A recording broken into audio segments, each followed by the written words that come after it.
available that actually goes toward mitigating or improving the resilience to climate change.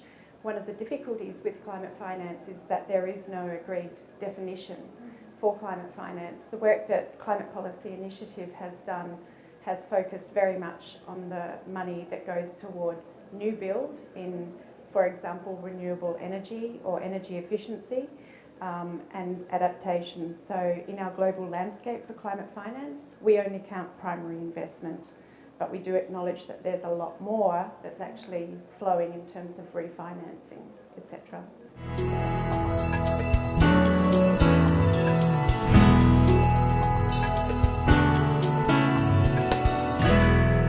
So one of the things that we've done at Climate Policy Initiative, along with 22 partners, is to establish the Global Innovation Lab for Climate Finance.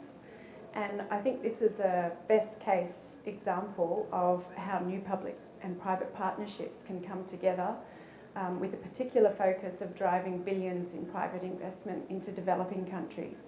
Through the Global Innovation Lab for Climate Finance, we've attracted almost 200 new ideas for climate finance instruments in the last 2 years, of which we've actually analysed and developed 9 new instruments, sorry. In the first cycle, we developed instruments related to adaptation and supply chains, renewable energy and energy efficiency.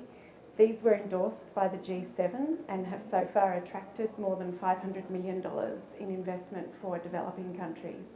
This is just the tip of the surface or the tip of the iceberg, but it's an example that can be rolled out in other countries by different partners and used to mobilise climate finance for developing countries.